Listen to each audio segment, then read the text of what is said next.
My mom gave me the boot when she decided to start fresh with her new family. Fast forward a bit, and once she found out I was doing well, she came knocking, demanding that I fork over some cash for college for my half-siblings. Of course, I said no, and she actually got mad enough to hit me. For some background, my mom had me when she was just 20, and my real dad was never part of the picture. She always told me he didn't want kids, and since they were only together for a short stint, he took off when she got pregnant. Apparently, their breakup was pretty nasty, so she never asked him for child support. It worked out fine for both since they didn't ever have to talk again. Thankfully, my grandparents were absolute lifesavers. They helped her out big time, which let her finish school and land a job. Growing up, my mom dated a few different guys, but when I turned 8, she started seeing this guy Harry, who was a colleague of hers once upon a time. They dated for 3 years before tying the knot. Harry and I got along okay. We weren't super close, but we didn't hate each other's guts or anything. 4 years into their marriage, Mom got pregnant, and everyone was over the moon, me included. Looking back, I should have spotted the red flags on the horizon, but I was too naive and thought no way would my mom ditch me after everything she'd been through raising me. I figured that even though she seemed to drift away after marrying Harry, it was just a phase and it'd pass, so I stuck around, trying to be there for her during the pregnancy. But she was always cranky when I was around, so I decided to give her some space. Apparently, I didn't make myself scarce enough, because 6 months after the twins arrived, she and Harry sat me down for a serious chat. They told me with 2 babies in the mix, they couldn't handle having me at home too. I had just turned 16, so legally, they couldn't just kick me out. But they gave me a nudge by saying how tight money was with a family this size on their web developer incomes. Honestly, I thought that was a load of bull since we'd always been pretty comfortable. It was obvious they just wanted me gone, but I still tried suggesting ways to stay. I even offered to get a job, but Mom shot that down, saying they needed to save for the kids who deserved it more, meaning the twins. That really stung. In that moment, I knew I had to leave because it was crystal clear I wasn't wanted. They didn't even tell me where to go, just expected me to figure it out. Basically, they pushed me to a point where I felt like I had no choice but to leave. So I packed up and headed to my grandparents' place.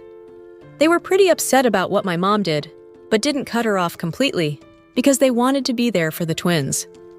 Since my grandparents were getting older, I couldn't rely on them financially, and got myself a part-time gig at 16. I'd occasionally run into my mom and Harry at my grandparents' when they visited with the kids, but they hardly ever asked about me.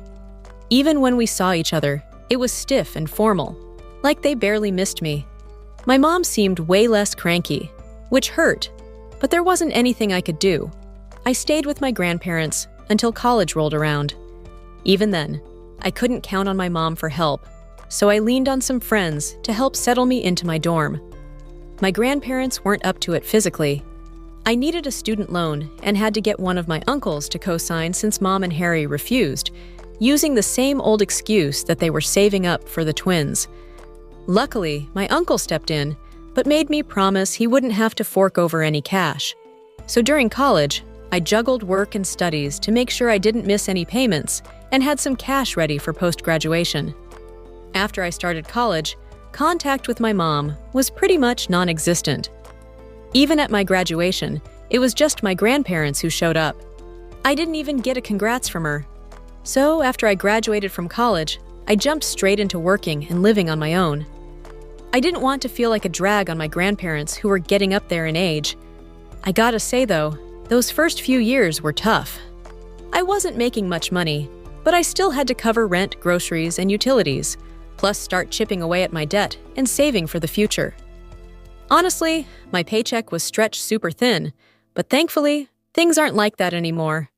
I worked my butt off and slowly climbed up the corporate ladder, which took forever. But hey, I'm in a pretty sweet spot now, and I'm proud of it, especially since I didn't really have anyone guiding me. I make a comfortable living, and out of the blue, my mom found out about it even though we hadn't spoken in years. I'm almost 33, and I scored a big promotion to upper management a few months back. I didn't tell many people about it, But I did let my uncle know because he had helped me out by co-signing my student loans back in the day. Turns out, he spilled the beans to my mom at some family gathering, and she decided it was time to reconnect. Not exactly her motive, though. So yeah, my mom rocked up at my place with Harry, wanting to chat. After I started college, I'd cut off all contact with her. By the time I graduated, I'd stopped hoping she'd come around and make things right, so I blocked her everywhere and moved on. It didn't seem like she even noticed, to be honest. I wasn't exactly chatty with the rest of my family either, besides my grandparents. They knew not to bring my mom up with me. My uncle and I didn't really keep in touch either, so I was clueless about my mom and Harry's financial struggles until they showed up on my doorstep. At first, I thought maybe they were there to mend fences, but nope. They jumped straight into how they heard from my uncle about my promotion and how surprised they were that I hadn't said anything. I found it hilarious they expected me to have kept them in the loop after disappearing for so long. They even seemed disappointed I'd cut them off after they chose to prioritize the twins over me when I was just a teenager. They played it like I should have been the grown-up, understanding their new priorities. Seriously? Anyway, they didn't let me get a word in before they started complaining about their failed business and how much they needed money for the twins' college expenses. That's when I realized they were just there to ask for cash. They even tried to make it sound like letting me pay for the twins' education was some kind of forgiveness gesture. I was floored by their nerve. I flat out told them no and reminded them that they didn't lift a finger to help me with college back in the day, because saving for their kids was more important. I lost it a bit, but they needed to hear it. And that's basically how our reunion after all these years went down. So basically, my family always picked my siblings over me. And after they kicked me out and stayed out of touch for years, they suddenly expect me to help them out financially. I told them since they saved all that cash by kicking me out, they should use it for the twins' college instead of trying to guilt trip me. I asked them to leave because I was over it and realized letting them into my house was a mistake, thinking they might be apologetic about the past. When I told them to leave, they acted all defensive and reminded me how I was annoying as a teenager. Like, seriously? I was just trying to stay connected. Then they turned it on me, saying I was ungrateful for not helping out, despite everything my mom did for me when I was a kid. But I was literally a kid then. Relying on them wasn't a choice. It was necessary. As soon as they thought I was old enough, they practically shoved me out the door. After ignoring me for nearly 18 years, they had the nerve to demand my help? The argument got heated, and I even threatened to call the cops if they didn't leave. My mom kept insisting she made sacrifices for me and expected me to understand her need to prioritize others, acting like I was painting her as the villain. It's been driving me nuts, making me wonder if I'm the one at fault or if she's just manipulating me. I'm pretty sure I'm in the right, but I decided to post on Reddit to get some other opinions. Am I the jerk for not paying for my half-siblings' college because my mom and stepdad are in a financial bind? Oh. And I also talked to my uncle about how he overstepped by giving my mom my contact info without asking. He apologized, honestly didn't know they were struggling, and said he wouldn't have said anything if he had. I'm not cutting him off, because his heart was in the right place. And let's be real, he helped me get into college by co-signing my loan. We're cool now, and I think I handled it fairly. I also chatted with my grandparents, and they agree I'm not in the wrong, promising to help get my mom off my case. They've kept in touch to stay connected with their other grandkids, and they get the tough spot their family is in, but still think what they're doing to me is not okay. Update. It's been 9 days since I last talked to my mom, and she won't stop reminding me of everything she did for me since I was a baby. So basically, she was sending me emails every couple of days, probably to make me feel guilty or something. Honestly, I don't even get why she bothered. Because she was legally supposed to take care of me anyway. It's not like she did me any favors by raising me alone. Plus, she only did it for as long as it worked for her. As soon as I became a hassle, she and her husband booted me out, saying they needed to save cash for their future and the twins. Fast forward to now, the twins are all grown up, and I reckon they should start handling things themselves instead of joining in on making me feel bad. I'd been ignoring her emails, but a few days ago, I finally wrote back, telling her everything I've said here. She didn't take it well. Surprise, surprise, calling me ungrateful again. I told her she could say whatever she wanted. It wouldn't change the fact that she was a terrible mom, which is why I want nothing to do with her now. After that, I blocked her email address, but she just made another one and kept bugging me, so I blocked that one too. I'm going to keep doing it until she gets the hint that I'm not going to waste my time thinking about her when she never did the same for me.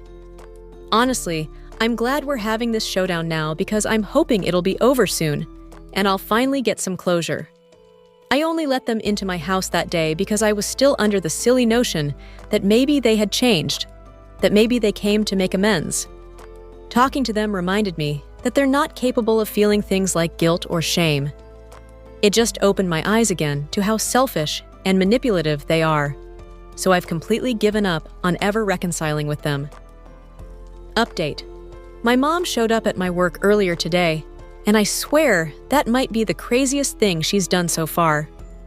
Thankfully, I wasn't at work that day because I'd taken a sick day, so she left pretty quickly. If I had been there, I bet she would have thrown a fit to embarrass me. The receptionist called to inform me that my mom had shown up, demanding to see me and refusing to leave even after being told I wasn't there. I was nervous when I told the receptionist I'd talk to her in person since I had no idea what she might do. When they put her on the phone, I told her I was at home and that if she tried anything dumb at my workplace, I'd sue her so hard she wouldn't even be able to send her kids outside without shame, let alone to college. I guess that scared her. She said she'd leave if I agreed to meet her, but I told her she wasn't in any position to be making demands, especially since she couldn't handle a lawsuit right now. My company would definitely not go easy on her if things got out of hand. After that, she handed the phone back to the receptionist, and I'm assuming she left because I didn't get any more calls about it. But man, that was a close call, and I can't let this happen again, so I'm planning to talk to a lawyer to see if there are preventative measures I can take. I'm not sure if this is a restraining order situation or not, but I'll figure it out. In the meantime, I just have to hope this incident was enough to make her back off. Update 3. So, it turns out I don't have to worry about whether to get a restraining order or not, because I'm pretty sure we have enough reason now. Last week, my mom showed up at my workplace, and I somehow managed to get her to back off. But what happened this week takes the cake. A couple of days ago, I came back home from work and found her standing outside my door. I straight up told her I wasn't in the mood for her drama and that I'd call the cops if she didn't leave. Even had my phone ready to dial. Then, out of nowhere, she charged at me and tackled me to the ground, knocking my phone away. She just started going off, trying to beat me up and blaming me for everything wrong in her life. I was so shocked by how crazy it all was that it took me a minute to fight back. But when I did, it was easy to overpower her since I work out and am way younger. Thankfully, my neighbors realized something was up from all the yelling and called the cops, even coming to help me out. I had to hold my mom down while we waited for the cops to show up. When they finally got there, I decided to press charges, so now she's in a lot of trouble. I've talked to my lawyer and filed for a restraining order against her. From what I hear, Harry took the kids and went to stay with his parents. I have no idea when or if he's planning on coming back. Apparently, after bailing her out, he confronted her about her behavior, but she just started arguing with him too. I think she just snapped. She's been having a tough time and can't seem to handle the fact that I'm doing well in life. Honestly, she's brought this mess on herself, and I don't feel sorry for her. Soon enough, I'll have the restraining order in place. I was already thinking about moving into a bigger place since I'm earning more now, so this is probably the perfect time to start looking. I really hope my mom sorts out her issues and learns to act like a normal person. It's honestly embarrassing to be related to her right now. Even my grandparents have had enough. They told me they don't want anything to do with her because she's been rude to them too. She's really got nobody but herself to blame for everyone backing away from her. But hey, that's her problem, not mine.